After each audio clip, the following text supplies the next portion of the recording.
Pemirsa, terima kasih Anda masih di Anyus Pagi. Kita ke informasi lainnya, di mana penertiban aset PT KAI di Madiun, Jawa Timur berlangsung tegang. Ya, penghuni rumah bersih tegang dengan petugas gabungan dan personil PT KAI yang berusaha mengosongkan isi rumahnya.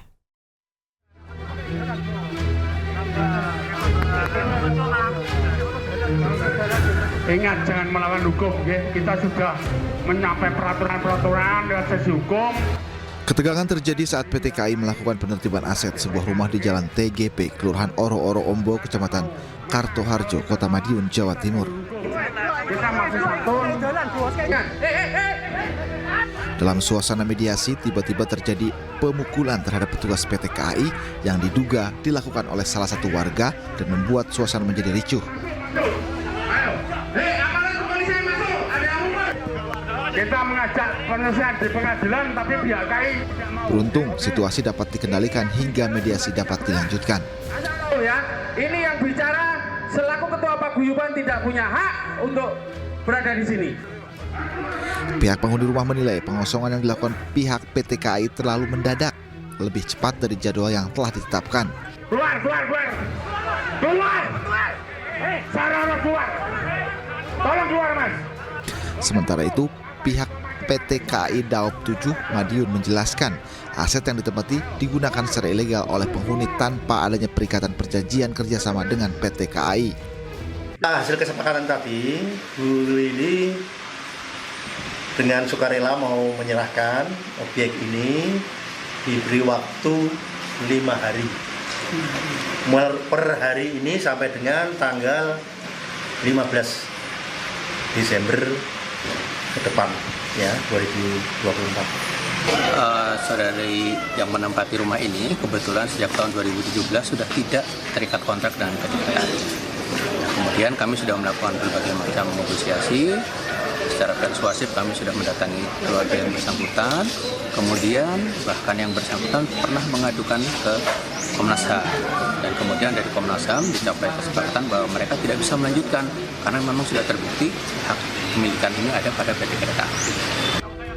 Meskipun sempat ada insiden, hasil mediasi antara penghuni dan PT KAI pun menyepakati penundaan eksekusi. PT KAI pun memberikan waktu 5 hari untuk melakukan pengosongan rumah aset PT KAI. Dari Madiun, Jawa Timur, Arif Wahyu Effendi, iNews melaporkan. Pemirsa, aksi unjuk rasa massa yang tergabung dalam gabungan Serikat Buruh Migas Indramayu digelar di depan Dinas Tenaga Kerja Kabupaten Indramayu, Jawa Barat berakhir ricuh. Masa aksi menuntut pemerintah menaikkan upah minimum Kabupaten Kota Indramayu sebesar 25 hingga 30%. Santai kawan-kawan, instruksi ada di mobil komando. Instruksi ada di mobil komando, kawan-kawan. Kawan-kawan di depan adalah kawan-kawan kepolisian. Selamat kita, kawan-kawan. Masa aksi terlibat saling dorong dengan petugas kepolisian. Lantaran masa aksi memaksa masuk ke dalam kantor untuk menemui perwakilan Dinas Tenaga Kerja Indramayu, Jawa Barat. Bahkan sejumlah massa memaksa memanjat pagar dan memasang spanduk bertuliskan tuntutan dari massa para aksi. Dalam aksinya, massa buruh migas ini menuntut sidang upah minimum sektor Kabupaten Indramayu segera dilakukan. Selain itu, massa aksi juga meminta pemerintah menaikkan upah minimum Kabupaten Kota Indramayu sebesar 25 hingga 30%. Alasan tuntutan para buruh ini karena naiknya 6,5% UMK dianggap tidak sesuai dengan adanya kenaikan pajak pertambahan nilai. Kita menuntut agar segera dilakukannya sidang upah minimum sektor Kabupaten Indramayu, di mana sampai saat ini Dinas Tenaga Kerja belum ada kabar terkait kapan sidang itu akan dilakukan. Jika tuntutan mereka tidak dipenuhi, masa aksi dari buruh migas ini berjanji akan kembali aksi demo serupa yang lebih besar lagi. Dari Indramayu, Jawa Barat, Toy Skandar, iNews melaporkan. Pemirsa, IWAS alias Agus tersangka kasus pelecehan seksual terhadap mahasiswi di Mataram menjalani rekonstruksi atau reka adegan. Ya, sebanyak 49 adegan diperagakan Agus di 3 lokasi, yakni di Taman Udayana, Homestay, dan juga Islamic Center.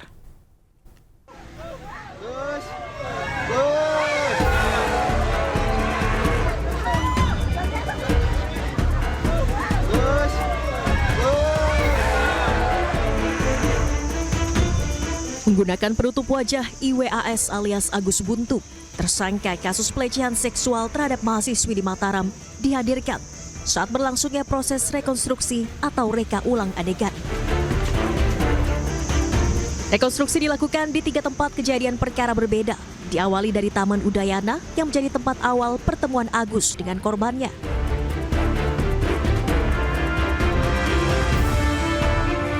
Rekonstruksi kemudian berlanjut di homestay hingga Islamic Center. Polisi menyebut ada sebanyak 49 adegan diperagakan Agus dalam rekonstruksi ini. Dalam rekonstruksi terungkap ada perbedaan keterangan yang diberikan antara pelapor dengan tersangka, sehingga adegan berkembang menjadi 49 dari sebelumnya hanya 28 adegan yang tertuang dalam berita acara pidana. Di dalam BAP sebenarnya ada 28 adegan yang tertuang dalam BAP yang kita skenario-kan. Tetapi saat ini berkembang di lapangan itu ada 49 adegan.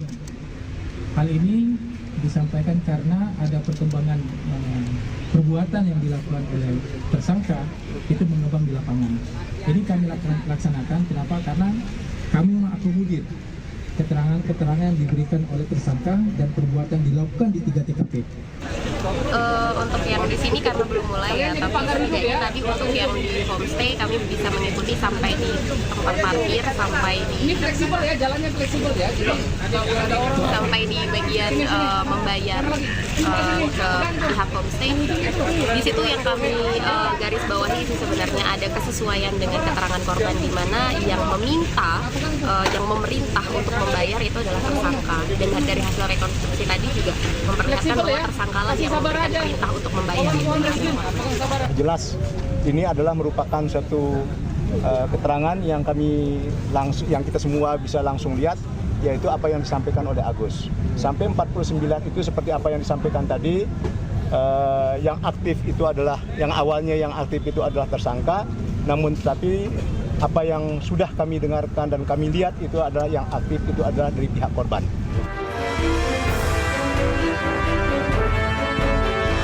Sementara itu, Kompolnas RI juga turut hadir menyaksikan proses rekonstruksi guna memastikan pelaksanaan berjalan sesuai prosedur.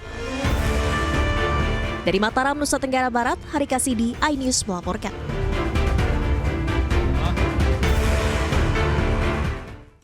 Pemirsa, pengelola penginapan buka suara terkait Agus difabel. Agus kerap datang bersama perempuan yang berbeda.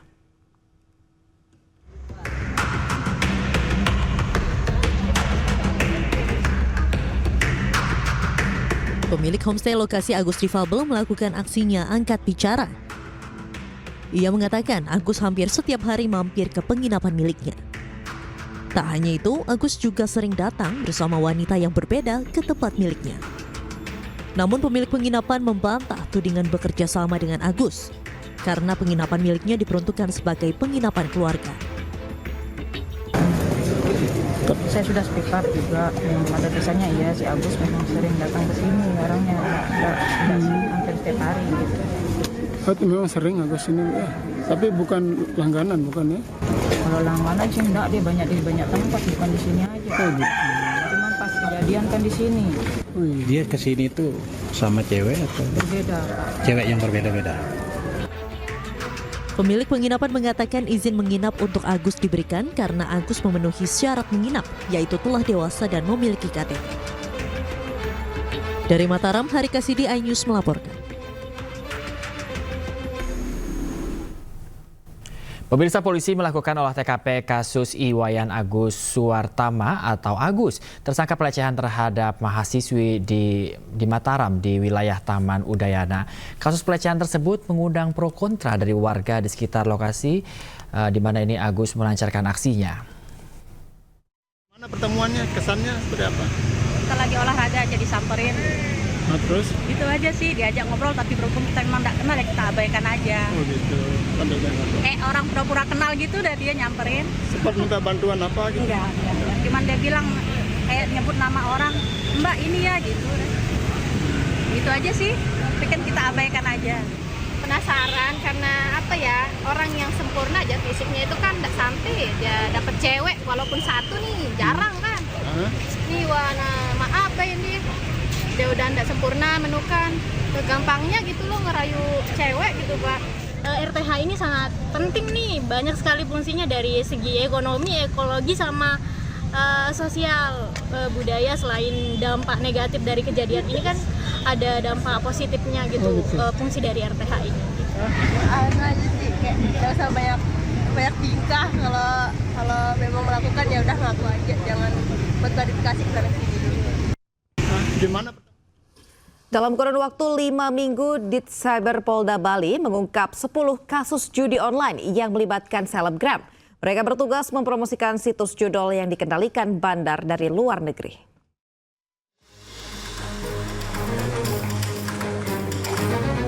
Ditcyber Polda Bali menetapkan 10 orang selebgram sebagai tersangka dalam kasus judi online.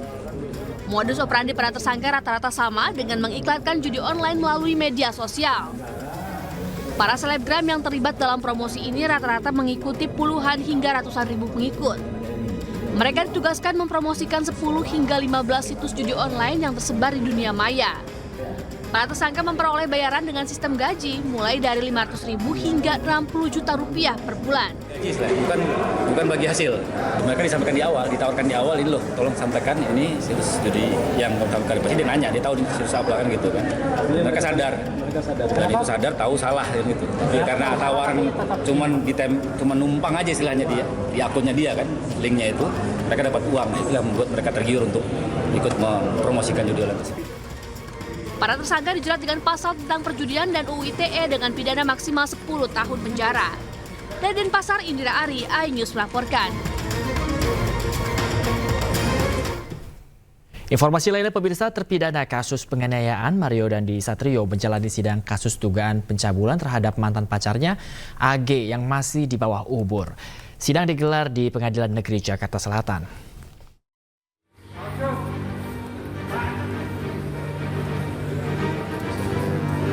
Meski berstatus terpidana kasus penganiayaan, Mario Dandi Satrio belum juga lepas dari persoalan hukum. Pria 21 tahun ini kembali dihadapkan dengan dugaan kasus pencabulan terhadap anak di bawah umur yang tak lain adalah mantan pacarnya berinisial AG. Dalam sidang yang digelar di Pengadilan Negeri Jakarta Selatan Rabu siang, anak AG dan terdakwa Mario Dandi dihadirkan di hadapan persidangan. Sidang dengan agenda mendengarkan keterangan saksi ini digelar secara tertutup. Namun sidangnya dilakukan secara tertutup karena menyangkut perkara kesusilaan. Dan sebagaimana kita ketahui, sidang dalam perkara kesusilaan itu tentu harus dilakukan tertutup. Maka kepada teman-teman media bisa memberi informasi tentu melalui humas nantinya. Usai persidangan, terdakwa Mario Dandi kembali dikenakan baju tahanan. Putra mantan pegawai kantor pajak ini berusaha menghindari wartawan saat digiring ke ruang tahanan sebelum dibawa kembali ke Lapas Salemba, Jakarta. Sebelumnya Mario Dandi Satrio dilaporkan ke Polda Metro Jaya dalam kasus dugaan pencabulan terhadap anak AG yang tak lain adalah mantan pacarnya. Dari Jakarta, Helmi Sajangbati, iNews melaporkan. Pendaftaran gugatan mengenai perkara perselisihan hasil Pilkada Pemilihan Umum atau PHPU di Mahkamah Konstitusi atau MK resmi ditutup. Tim pemenangan calon gubernur dan wakil gubernur nomor urut 1 Ridwan Kamil dan Suswono batal melaporkan gugatan. Dan berikut laporan Irfan Hardiansyah bersama juru kamera Rama Romadona. Pemirsa, tepat pukul 00 waktu Indonesia bagian Barat, pendaftaran gugatan mengenai perkara perselisihan hasil pemilihan umum atau PHPU di Mahkamah Konstitusi atau MK ini secara resmi sudah ditutup. Namun di belakang kami ini pelayanan dan pelaporan yang sudah terdaftar sebelumnya ini masih terus berjalan, dan beginilah situasi terkini. Tepat pada pukul 00 waktu Indonesia bagian Barat ini sebagian pelaporan masih terus dijalankan oleh petugas dari MK, dan ini terlihat ada pelapor yang melakukan pelaporan atau pendaftaran untuk melakukan gugatan terhadap Pilkada serentak 2024. Dan ini berfokus pada Pilkada Jakarta. Sebelumnya KPU Jakarta telah mengumumkan hasil rekapitulasi suara Pilkada Jakarta 2024. di mana paslon Cagup-Cawagup nomor urut 03 ini Pramono Anung Rano Karno telah memenangkan Pilkada Jakarta dengan memperoleh suara sebesar 50,07%. Dan sementara itu sebelumnya tim pemenangan Cagup-Cawagup dari nomor urut 1 Ridwan Kamil Suswono ini atau Ridho menyampaikan pihaknya akan mengajukan gugatan ke MK, namun hingga ditutupnya pendaftaran pada hari ini dari tim pemenangan atau tim hukum dari Ridho ini tidak terlihat untuk mendaftar gugatan. Dan begitupun dari tim Cagup-Cawagup nomor urut 2 yakni Dharma Pongrekun Purwardana ini juga terlihat tidak terlihat untuk mendaftarkan gugatan terhadap Pilkada Jakarta 2024. Dan itu artinya Pilkada Jakarta ini bisa dipastikan berjalan satu putaran yang dimenangkan oleh pasangan Pramono Anung Rano Karno. Dan memang ini di sebagian tepat di sebelah kanan kami terlihat para petugas dari MK ini sudah mulai merapihkan gitu, dan tidak adanya pelapor ataupun termohon yang mengajukan gugatan terhadap Pilkada 2024. Dari Jakarta, Irfan Hardiansah, Rama Ramadona, iNews melaporkan. Pemirsa, Komisi Pemberantasan Korupsi melelang barang rampasan kasus korupsi. Lelang ini diharapkan menjadi langkah strategis untuk memulihkan keuangan negara yang telah disalahgunakan oleh para pelaku korupsi. Sejumlah barang rampasan kasus korupsi dipamerkan dalam rangka Hari Anti Korupsi Sedunia yang jatuh pada 9 Desember lalu. Beragam barang mewah seperti sepeda motor, mobil, dan beberapa tas bermerek internasional terpajang di Gedung Merah Putih KPK. Mayoritas barang yang dilelang adalah milik terpidana Rafael Alun Trisambodo, ex-pegawai Kementerian Keuangan. Sementara beberapa lainnya berasal dari perkara Abdul Latif dan Eko Darmanto. Kegiatan ini tidak hanya bertujuan untuk memulihkan keuangan negara, tetapi juga berfungsi sebagai sarana edukasi bagi masyarakat mengenai pentingnya pengelolaan aset secara bertanggung jawab.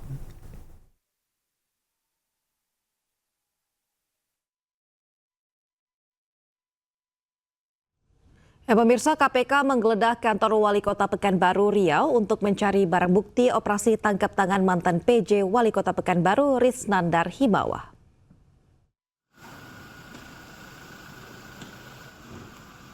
Dalam penggeledahan ini, penyidik KPK membawa 2 koper berisi dokumen. KPK juga mendatangi rumah Kepala Dinas Perhubungan Kota Pekanbaru, Yuliarso. Di kediaman Yuliarso yang berada di Kelurahan Labuh Baru, KPK mencari bukti transfer uang 150 juta. Uang tersebut dikirim atas permintaan tersangka Sekda Kota Pekanbaru, Indra Pomi Nasution, yang ditujukan ke rekening orang lain melalui Yuliarso. Saya untuk bersama-sama ke rumah untuk dilakukan penggeledahan. Jadi tadi sudah dilakukan penggeledahan, penyitaan, dan pemeriksaan terkait dengan kasus yang diduga terjadi kepada para Sementara Pengadilan Tindak Pidana Korupsi Jakarta Pusat menggelar sidang lanjutan kasus korupsi pengelolaan tata niaga komoditas timah dengan 3 terdakwa yang merupakan mantan Kadis ESDM Kepulauan Bangka Belitung. Dalam amar putusan yang dibacakan, Ketua Majelis Hakim Fajar Kusuma Aji, terdakwa Suranto Wibowo dijatuhi hukuman 4 tahun penjara dan denda 100 juta rupiah. Sedangkan terdakwa Amir Syahbada divonis 4 tahun penjara dan denda 100 juta rupiah, serta membayar uang pengganti 325 juta rupiah. Dan sementara itu Rusbani, PLT Kadis ESDM periode Maret hingga Desember 2019 divonis 2 tahun penjara dan denda 50 juta rupiah. Apa yang menjadi catatan kami? Pertama, perbuatan kerjasama bisnis antara PT Timah dengan mitra itu tidak hanya langsung terkaitkan dengan kepala dinas. ataupun terkait dengan klien kita Amir Sabana dan 2 terdakwa lainnya. Kenapa? Itu murni. Kita ke informasi lainnya, pemirsa. Kota Makassar kembali mencatatkan prestasi membanggakan dengan menyabet gelar kota terinovatif dalam ajang Innovative Government Award atau IGA 2024. Dengan penghargaan yang diberikan oleh Kemendagri ini, diharapkan Kota Makassar juga dapat menginspirasi kota lainnya.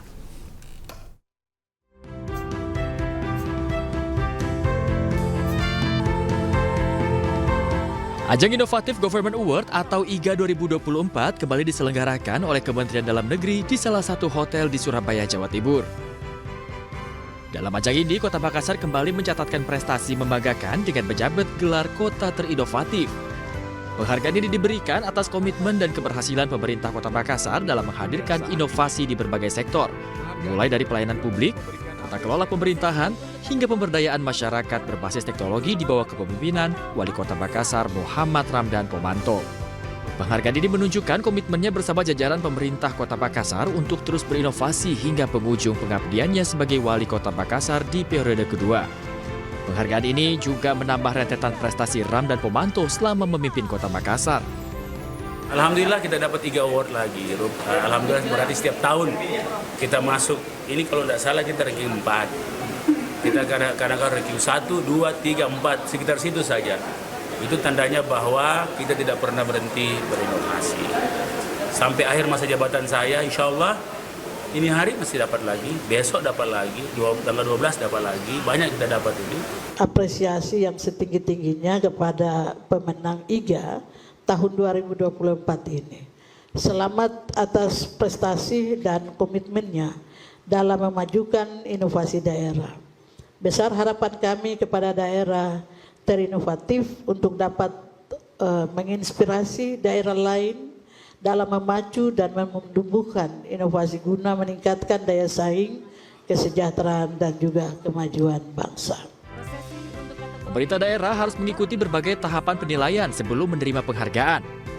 Mulai dari tahap penjaringan, pengukuran, presentasi kepala daerah, hingga tahap akhir validasi lapangan dari tim penilai dari Kementerian Dalam Negeri. Dengan adanya penghargaan ini diharapkan dapat menginspirasi kota-kota lainnya dalam berinovasi. Dari Makassar, Leo Muhammad Nur, iNews melaporkan.